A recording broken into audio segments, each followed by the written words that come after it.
Hello YouTube, this is Morgan, Airspeed Prime here with my next Avatar fan commentary track video. This one is going to be for Book 3 Fire episode 14 and 15, The Boiling Rock part 1 and 2. So to sync up your copy of both of these episodes with the track here, what you need to do is have the, combined both episodes ready to go at the start of The Boiling Rock part 1, including the introduction. This one obviously is done slightly differently. It's because I'm going off the Blu-ray, so the way the transition between part 1 and part 2 is going to work for me is that literally we'll get the final scene of part 1. The title card for part 2 will come up for a couple of seconds and then it will immediately go into part 2. So just be aware of what's happening. I'll try my best to put in a sort of YouTube sort of timer thing about like when the part 2 commentary starts. And I'll mention it in the commentary, the audio when I get there, when the transition happens, just in case you need to, like you're going off something different and the episodes are made more separate. I'll let you guys know how exactly that plays out. So again, the way these work is that I'm going to finish up this introduction to the video in just a little bit. There'll be 10 seconds of silence, and then when I start speaking again after that 10-second pause, that's when I'm going to hit play, that's when you should hit play, and we should be synced up after that. So, bringing the introduction of the video to a close, when you hear me speak again after the 10-second pause, that's when you should hit play to be synced up with the track.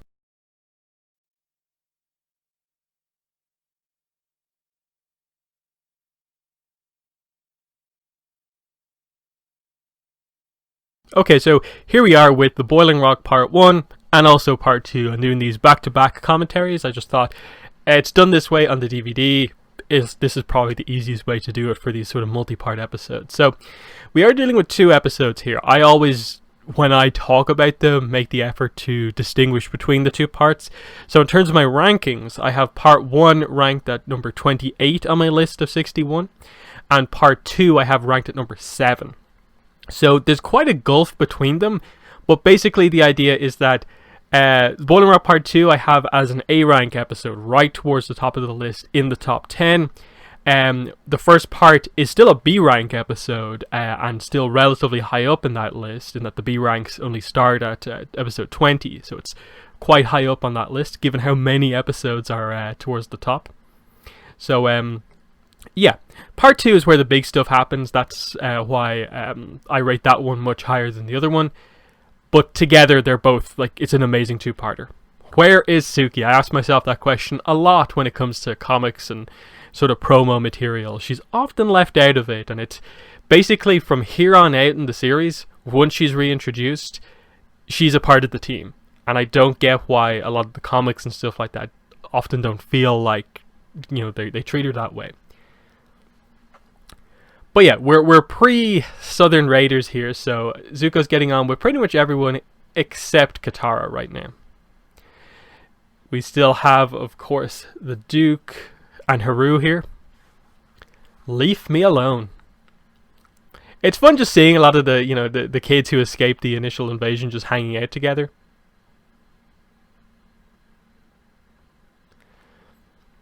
And even there, like, Katara's getting on actually, like, okay with Zuko. Just, like, a little, like, making fun of him there. And it's just like, oh, part of the group.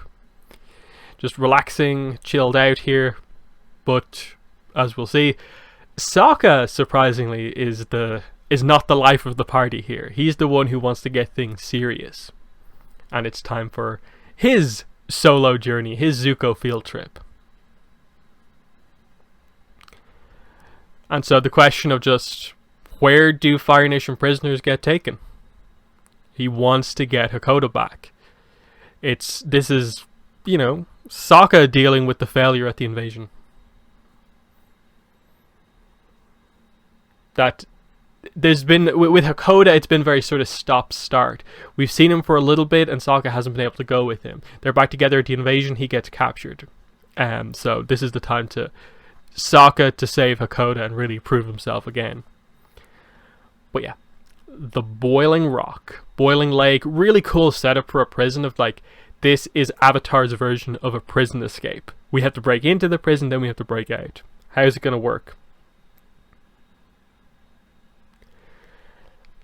Volcano. And Sokka's totally going to do this, but this is Zuko's time to prove himself further to the group by he's going to help out with this. I do like the way they do this, of just, you know, the field trips is a great way to just have Zuko get involved with the rest of the team. And Appa's, of course, just kind of brought along for the ride, like on pretty much everything. Except in this case, of course. Yeah, Sokka, you haven't planned this one out. And surprisingly, like, Zuko's the one kind of, you know, discussing this sort of stuff.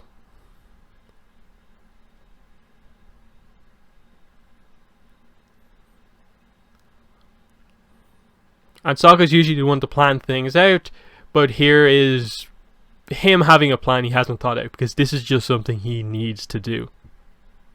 This is Sokka's I have to regain my honor.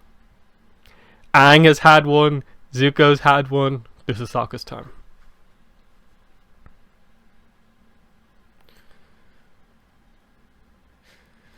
Yeah, the one sky bison that everyone believes is left in the world, flying right over a Foundation high security prison. It's not a great plan. But, as we see here, Zuko's thinking here. They know what they're doing. Just big pile of hay for Appa. Need meat.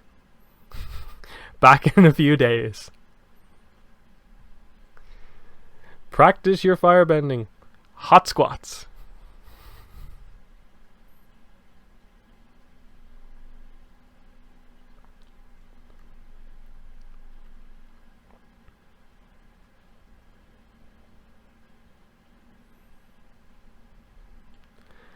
And here we go.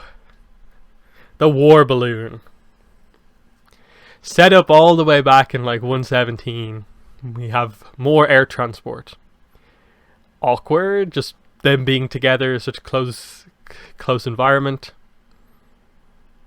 But they just need to break the ice and it just starts, like, this is their dynamic. Like, they're in or around the same age. You know, Zuko's a little bit older than Sokka, but it's relatively close.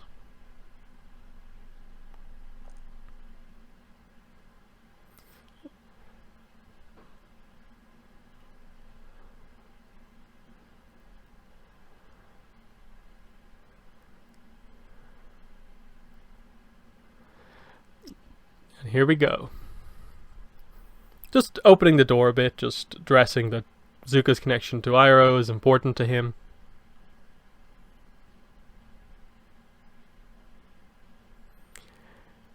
And then, just, you didn't leave behind anyone. I was like, oh, you're in a relationship with May? Her? We fought her before?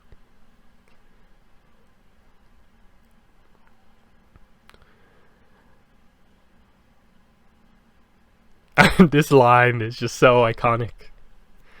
Of just, they just get started talking about girls, and it's like, yeah, this is their dynamic now. They're completely bros at this point, pretty much. That's all that needed to break the ice.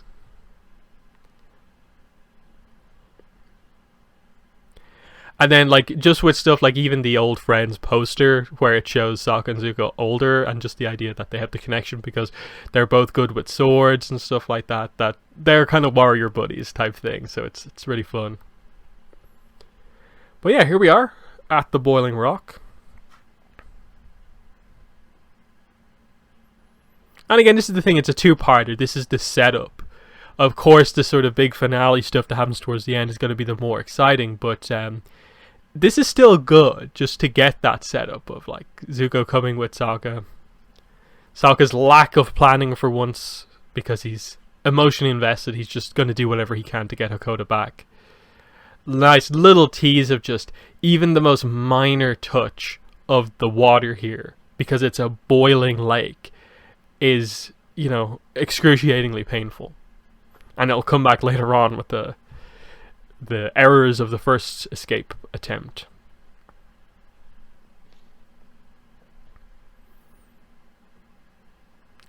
Yeah, and this is the contrast here of, like, Zuko this time is playing the Iroh role of, like, you haven't planned things out, but Zuko is entirely used to doing things this way. up at the north, Lake Laogai, and so on. The list goes on for Zuko in terms of not things not particularly well planned out. But yeah, they're stuck here now. The balloons is a one-way trip right now.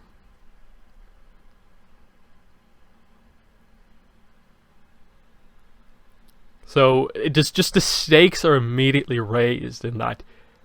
How are they going to get out? Like, at all?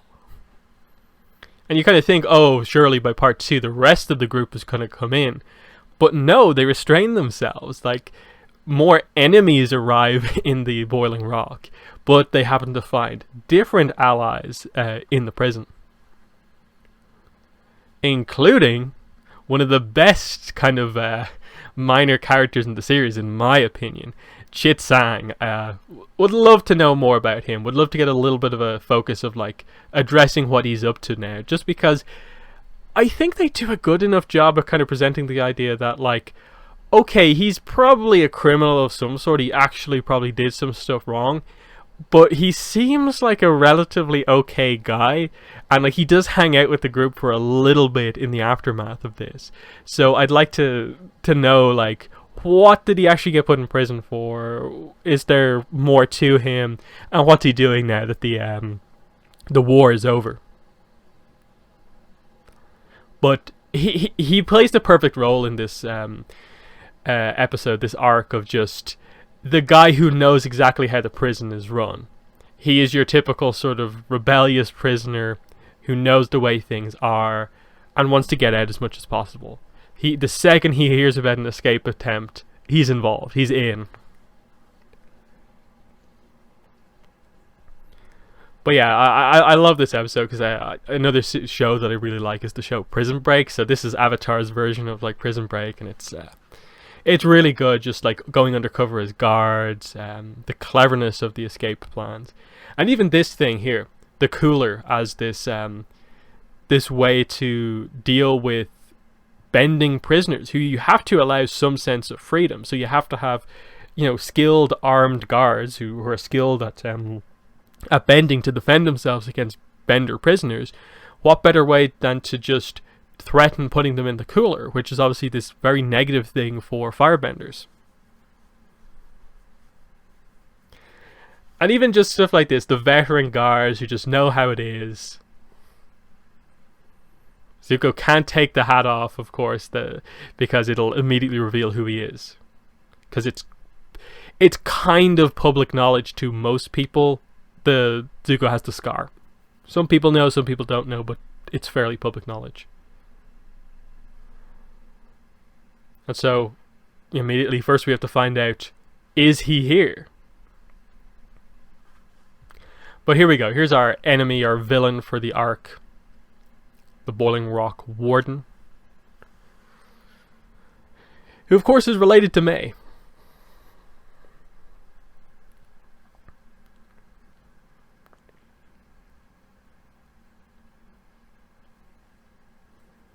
And it's the perfect thing to do. Of like, if you fear a firebender is going to be dangerous and just start spraying fire everywhere, put them in a place where their inner fire they basically have to use to keep their body temperature up, rather than using it as a offensive attack.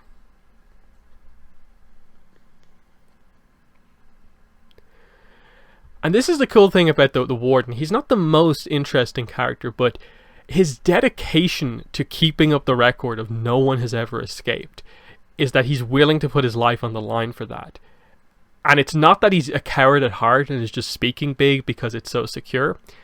He actually commits to it, and that makes him very interesting despite being a relatively quick setup, villain of the arc. Same way as the kind of warden guy we get in Imprisoned back much earlier on in the series. He's quite interesting, of a Fire Nation officer character who just has a little bit of something that makes him kind of different. His want to break the hope of the Earthbenders here, and the warden's kind of approach here of no one is going to get out. Zuko's attempt at Iroh wisdom doesn't quite work. And it's such a great reveal of just oh, you figured something out based on my wisdom? I didn't think that would work. But no. That's completely useless. She's here! Suki! And what a great moment of like, she is now going to be with the group for the rest of the series. The team has some really good non-bender firepower at this point.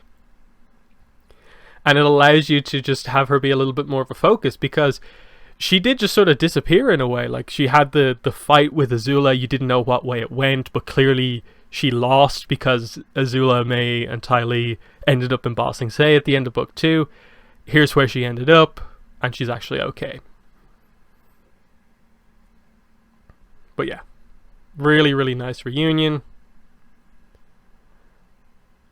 Of just, wow, like, someone's come to break me out. That's impressive. Escape attempt that, like, even if Hakoda isn't here, it's worth it because they can get Suki out.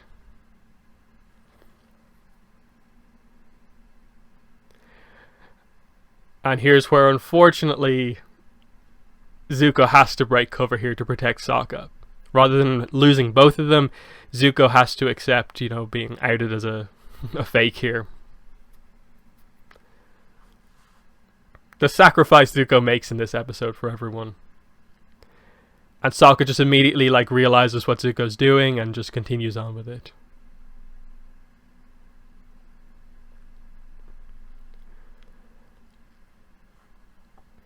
Sokka does what he has to do to keep at least some of them undercover, which is their opportunity for escape. But it's an example of just things have gotten pretty bad here. Already there's no particular way out because it's a island basically in the middle of a boiling lake. And now they have to break Zuko out as well.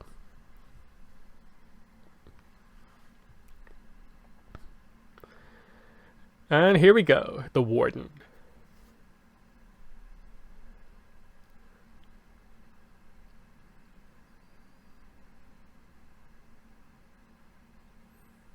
And there we go. May's uncle. So, I don't think we know exactly what the relation is. Is he May's... Is he Ukano's brother, or was it May's mother Michi's brother? I'm not really sure. I'm guessing it's probably more of Ukano.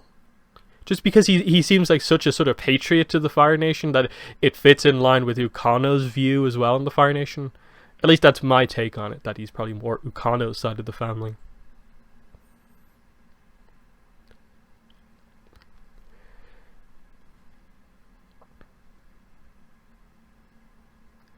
And this is a great first interaction between these two. Of just back to episode 4 of the series. And it's like, yeah, burn down the village. But she's kind of like, well, you're in here with Sokka trying to break me out. So I'm just going to assume a lot has happened that you're on our side now. So it's, a restrained Suki here is pretty cool. So use the cooler as a way to get out. Really, really clever.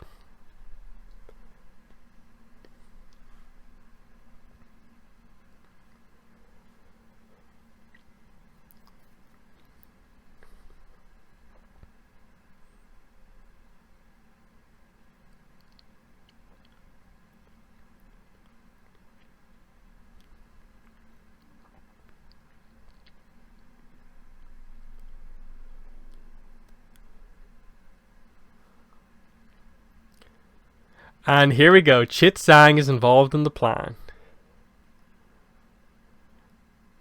And it complicates it a lot, of course. And ultimately it goes wrong. But it goes wrong because basically Sokka wants to stay behind. If they just knew for sure Hakoda wasn't here, it would have worked, I think.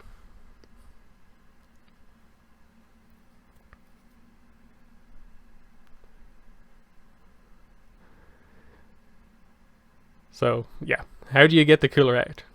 And this is great here. I love this sort of play acting, fighting stuff.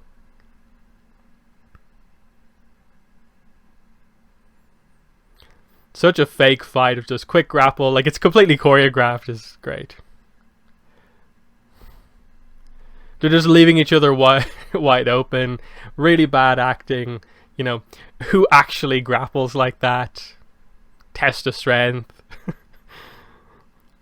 Quick throw. And then the firebending is like just very minor. Like elbow drop there. It's a little bit full on pro wrestling. But it's just a thing of like, for the guards, someone firebent, they're in the cooler. Not realizing it was such play acting.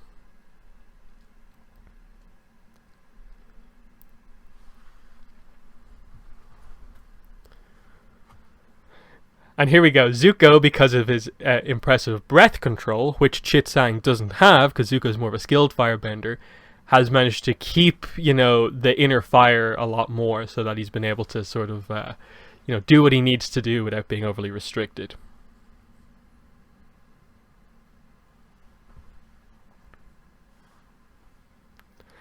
And here we go. The twist in the plan. There's the potential for new prisoner transfers here. It could be Hakoda. There might be a pirate. That might be the line to connect to Katara and the Pirate Silver. Maybe. Because I doubt those are the pirates from, like, 108.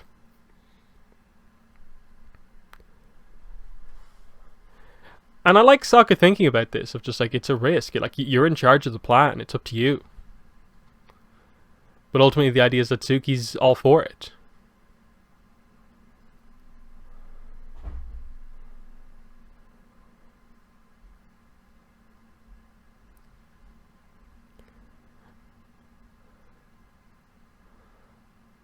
And just suddenly 2 other random people are coming too.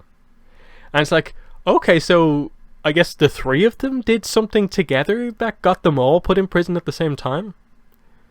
So what happened there? Were they a Fire Nation gang or something?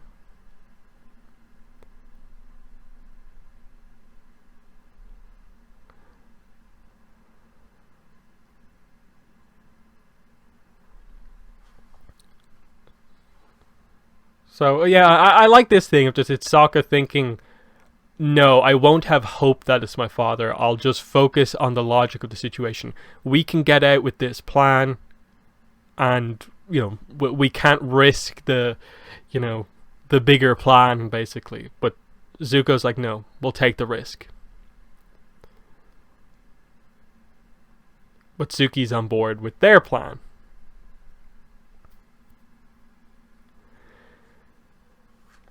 And so Chit Sang, like, he could get out here. Like, it could have worked out perfectly if he didn't rush it.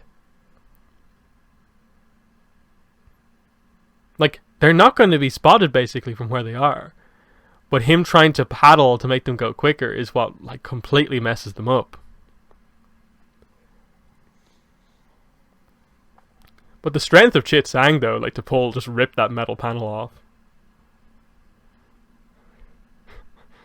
Big scream.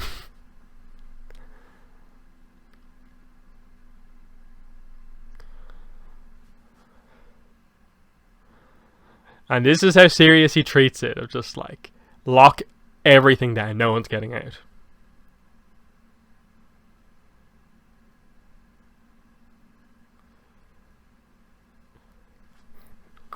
That joke, I think, just works. It's a little on the nose, but it's like, of course, the guard being like, they're already in one.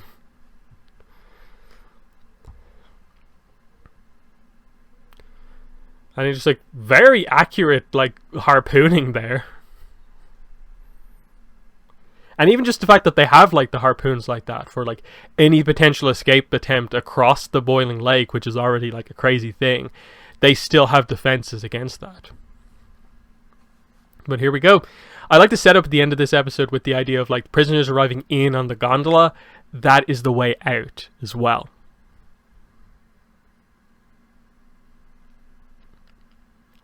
And here we go. The slow build of, like, is he there? No, that's not him. And they don't know what he looks like, so it's just like, is that him? Is that him? No.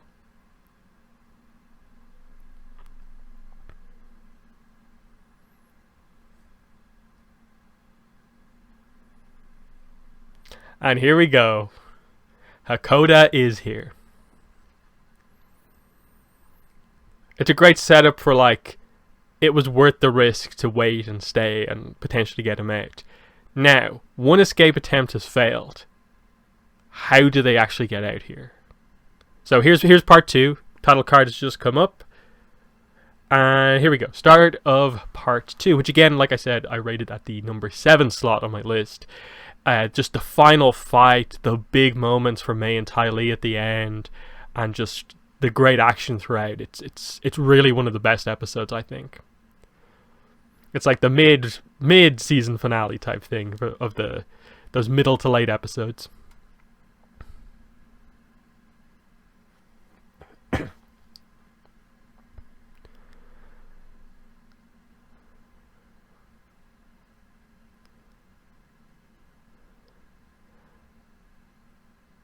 And just I like this confrontation of just like Hakoda's will here of just being utterly unwilling to fully listen to him. He's not going to get the respect out of him either way.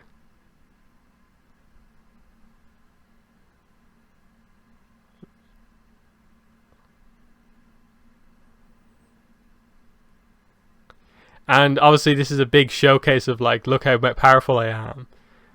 I'll do what you asked me to do here, but I'll humiliate you.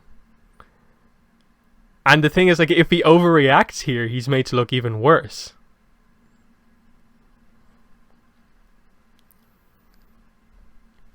So it's just like, Hakoda still has that rebellious spirit here. He's going to be on board for any escape attempt also.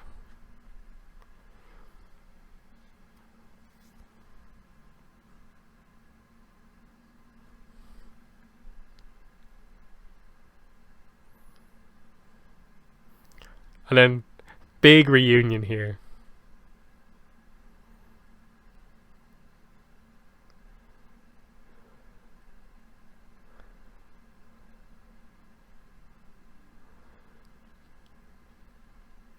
They're such a good team. But, like, is Chit Sang going to rat them out? That's the other big thing. And you completely think he is going to do it. And it's such a great plot that it turns out the guy you completely expect to do it doesn't and is loyal. So it immediately makes you question of like, how many of the people in here, in this prison, are actually there because they're proper criminals, and how many of them are just there because of how sort of strict the Fire Nation is during this era. That's why I want to see more of Chit Sang, because he really proves himself to be a pretty interesting character, despite only getting to meet him in like these 2 episodes, and then it is the episode after this where he is separated from the group.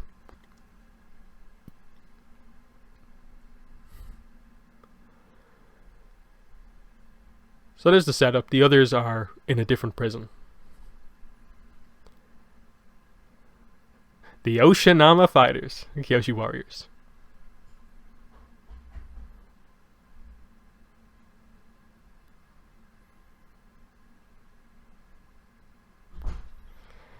So we have to catch Hakoda up on this stuff as well. He's with us now. No, he's good.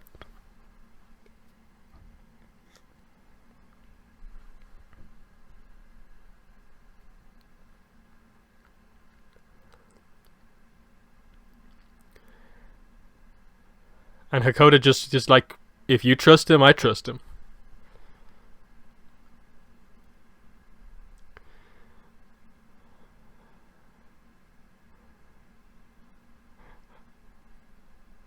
And just, yeah, the sense of humor, the intelligence sort of shared between them, it's like, yeah, there's got to be another escape attempt.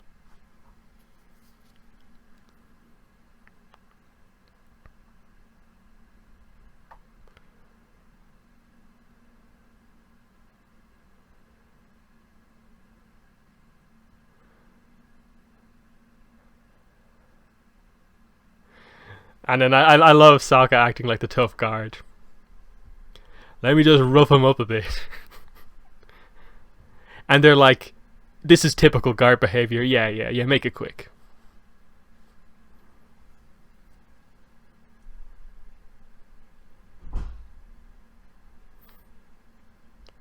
Those two guards, like, even though they're only in like two scenes, are just like really fun and kind of like you can tell the sort of characters that they are.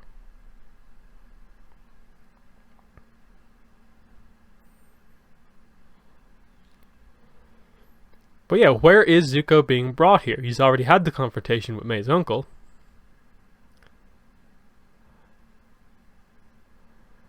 But, oh, she's here. This is unexpected.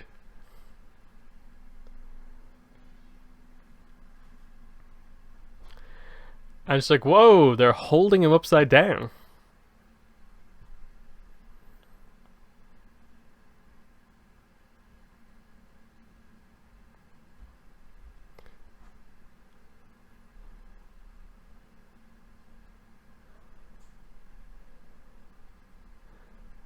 And you think, no, he is the lowlife we're expected to think he is.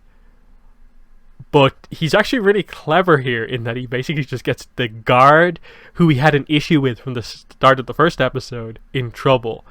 It's so good. It's actually really clever on his part as well. And so here's the big confrontation. May is the one person he regrets leaving behind from how things were going in the Fire Nation. But he only left a letter behind, despite this being an important relationship.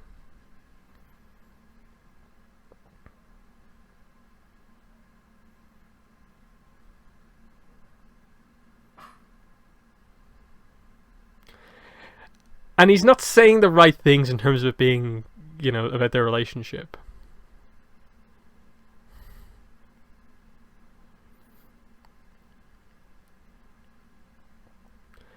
And this is where how I suppose powerful is May's loyalty to, I suppose, the Fire Nation in the way it is to Azula and Ozai, or does she not particularly like the way things are and will be okay regardless of what happened with the way the war goes?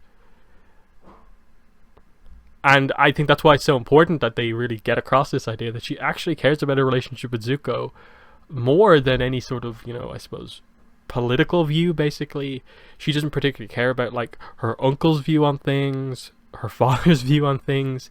She makes her own decision, and that's why it's such a strong moment. Prison riot.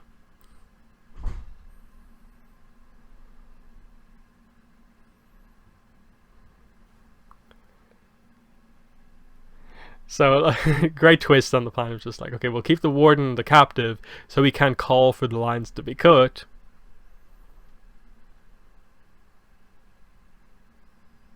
And here we go, the big reveal of, is Chit Sang going to out Sokka as being the warden in disguise?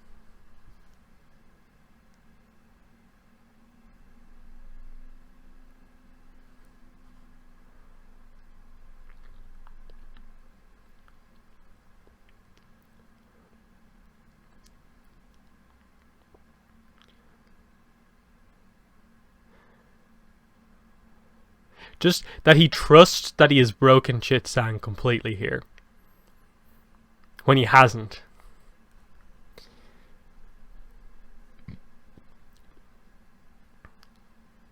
Great twist that it's that guy, of course. And the warden thinks that he's so great for solving this. And then Azula's gonna come in and just be like, you idiot. You let the prisoners play you completely. It's not him, obviously.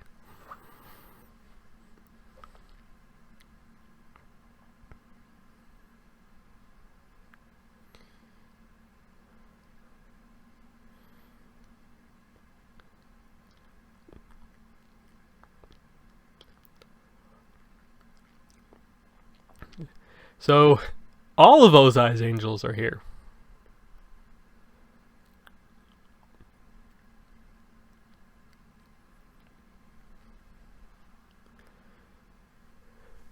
And this is Azula being a people person here. She can immediately tell, has a little bit of that tough thing going on, if she can tell if people are being truthful or not.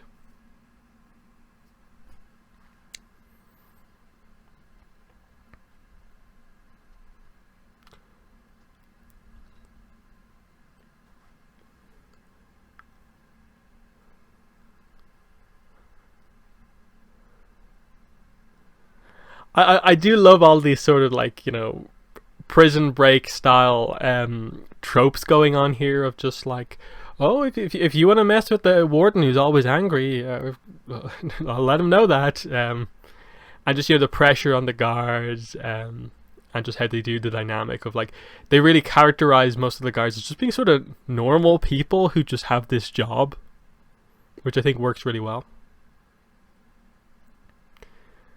But now in the chaos, there's room for stuff to happen.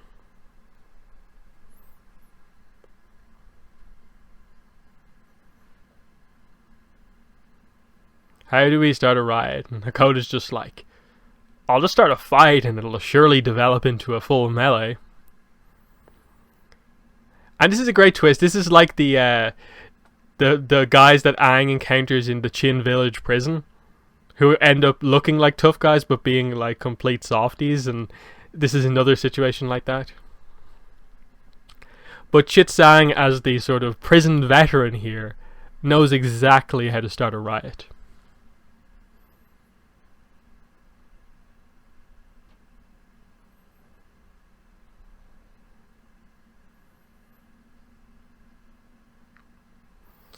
And look, he just grabs a guy and just shakes him and is like, let's start a riot. Okay. And just immediately they just start sending fire off everywhere.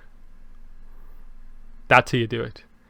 And then the guy who Hakoda couldn't get in a fight with is revealed to actually be trying to manage his anger. It's just, there's lots of fun humor going on here. And there's the guy from before. Like the humor, the writing is really, really on point.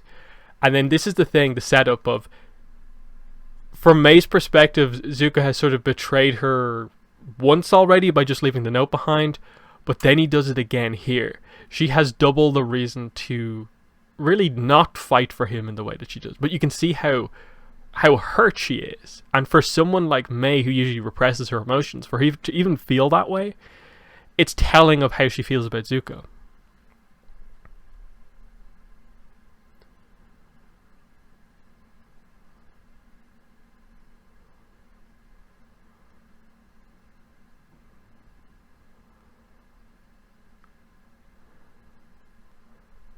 I just tried to argue about what should we do next. How are we going to get the warden? And then they're all like, wait, Suki's going for it. And this is such a great sequence here. Just highlighting immediately, Suki is one of the best non-bender fighters we've ever seen. Look at that agility. Effortlessly taking out these sort of minor, kind of random firebender guards. And just solo takes the warden.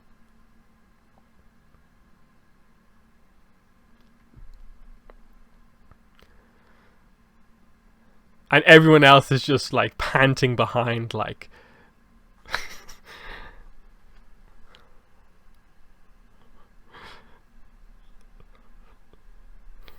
and like that's why Suki's so great to have on the team. And somehow the creators sort of forget to use her in some of the books, include her as part of the team avatar in the group shots. But you see Zuko's style, it's so like refined at this point in the series. Just the detail of the animation on his blocks there and how kind of confident they are. But the last sort of desperate stage of the plan, the slow gondola ride to the other side. If it drops, they're gone. I love that as the tension builds here, because like we know Azula's still around, so there's the confrontation is about to happen.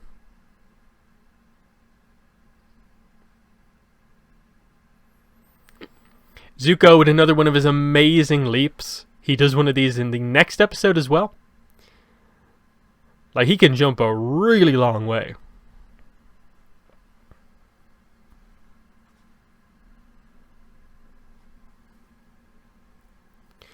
And here we go. Azula and Ty Lee. And it's so clever from Azula here. I know to get over really quickly. Ty Lee will just run along the wire, and our first look was properly at, flight using firebending. Obviously, without the comet, you can't do anything particularly fancy. But yeah, this is an important fight for, a lot of the characters here, but mainly, Suki versus Ty Lee, and also, but she also has issues with Azula as well, I suppose. But Ty Lee, I suppose, is her main rival, and then Zuko Azula, of course. But now we get to see a sense for. Usually Azula has the advantage over Zuko, but this is their first time fighting since Zuko learned from the dragons.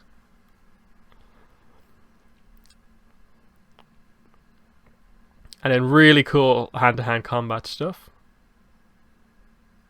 And what's so interesting is that these two characters both sort of learn from each other where they are in the comics now. And Ty Lee has Kyoshi Warrior training. The Kyoshi Warriors, mainly Suki, has chi blocking training. So they both sort of develop each other's, skill sets, basically. So they're so much more powerful as each other. But yeah, Sokka and Zuko fighting 2-on-1 against Azula. Very impressive. Just seeing how refined Sokka's skills with the swords are here. He's a real threat in this fight because there's not a lot of room to move for the benders. But yeah, he wants the soldiers to cut the line, and the guard knows that he means it. That's how serious it is. That he's not just this coward, this idiot that he was sort of made out to be. He's actually willing. He's risking his death to keep the record of the prison. And just as things look to be going bad, the line is about to be cut. The one character who's in the episode who hasn't arrived yet.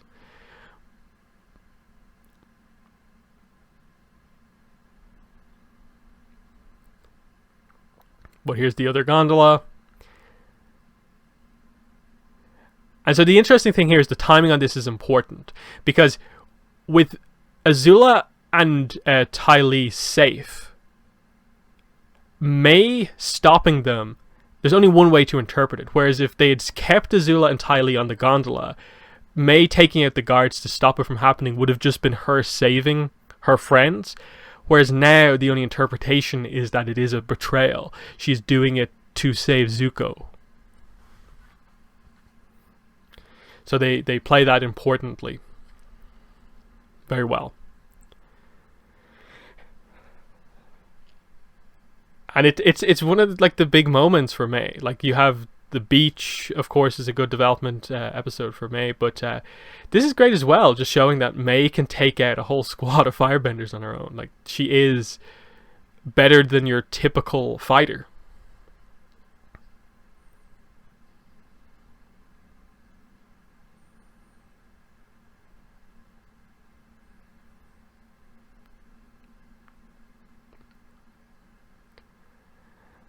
The big reveal. And they see the betrayal. Ty Lee sees it too. And there's a big confrontation just about to happen here. And it's so good because they've just escaped. But now all of a sudden you really care about Mai because she cares about Zuko from episodes like The Beach and before that. She's always had a little bit of a side-eye style dynamic with Azula. When it comes to Azula sort of dismissing her relationship with Zuko. But they build to this so well. And yeah, we'll steal her airship to get back. A big upgrade. They left with a war balloon. It got destroyed. They come back with an airship. Major upgrade. But what a big moment. Like, this has been like building pretty much all the way since like the start of season 2.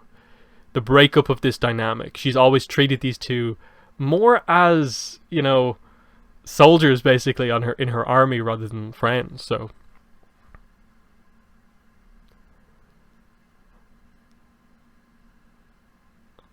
and she just, yeah, Azula said she was a people person earlier on. And there we go. The core of the dynamic. Azula, and then double betrayal. Like, you get May's betrayal, but now suddenly Ty Lee, to protect May, betrays Azula as well. And it's great for, I suppose, the individuality of those characters, to have them be able to think for themselves and not just be forever loyal to Azula regardless of how they treat her. It also it's the thing that begins to break Azula. The thing that has always been Azula's best ability, her ability to just take people down by just talking to them and have control over every situation, manipulate people, control them through fear, has been broken, and has been broken by the people closest to her. The people she thinks she has the loyalty from are actually the people who it breaks with first. But yeah, big success here. Suki is back, Hakoda's back, and we have Chit Sang. A nice bonus, I guess. And here's the reveal of just how much everything that happened. But yeah. Family reunion. And then, yeah, reference back to the start.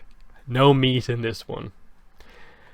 But, yeah, just fantastic 2 episodes. Just the, in a way, like, the gimmick of having an Avatar Prison Break 2-parter, it works so well. The location, everything about it, of just it being in a volcano but like boiling water being the dynamic here, the guard stuff of going undercover as the guards, the rioting, just the typical, I suppose, tropes of anything related to prison breaks and so on, but with an Avatar twist. The cooler how they do all that stuff works very well. And then what really makes the second part so good, that pushes it over the edge, is the arrival of Ozai's Angels on the scene.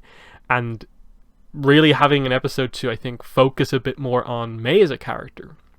Of the members of Ozai's Angels, like, you'd have to say that, like, in a way, she's the one who maybe stood out the least prior to episodes like this.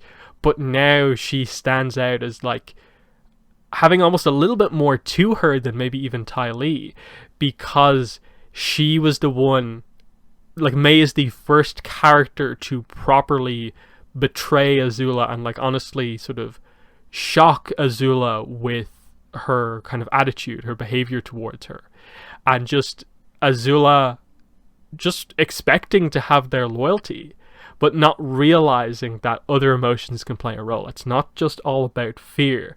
And in a way, the thing that Azula kind of understands the least is the thing that overpowers her powers of control, basically, and that is love. The thing that Azula shows to pretty much nobody is the thing that kind of gives May the power to, you know, betray Azula like this.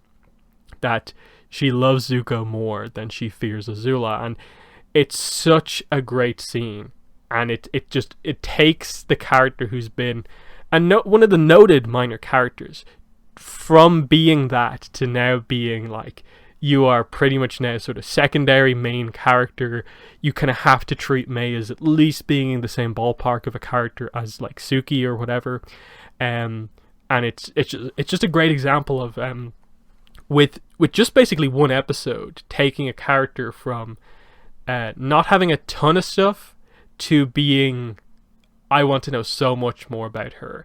Of that moment alone is like, yes, I want more time with May. This relationship makes so much sense, and Zuko sort of has a reason to fight, another reason to win. That May's gonna be in prison, and they have to win to get her out. That she basically saved the day here in allowing the group to escape. and they have to repay that to her by getting her back out. And so that's why it's so significant. That's why the Mei Zuko relationship to me is such an important one, because this relationship has to be endgame because of a scene like that. How can you deny the significance of this relationship watching an episode like this with such an important scene? But yeah, the legacy, I suppose, of this is that this is the first cracks beginning to show for Azula. That not even someone like Long Feng could make like something happen that Azula couldn't predict happen. But Mei's made that happen. Ty Lee has made that happen. And also just, I suppose, the fact that Zuko turned as well. That Zuko left the Fire Nation and is kind of better now. That's another thing that is a factor in this for sure. That Azula is beginning to fall at this point, whereas Zuko is rising up. And that's the build to the finale of, by the time they meet in the finale, Zuko's realistically better because Azula has, fallen so much and is so out of not in her right mind as you'd usually expect. She's not at her best, but Zuko is. That's the great build. But yeah, they're my thoughts on the Boiling Rock Part 1 and the Boiling Rock Part 2. In the comments, let me know what your thoughts were, but that's been the video. Thanks for watching, and bye.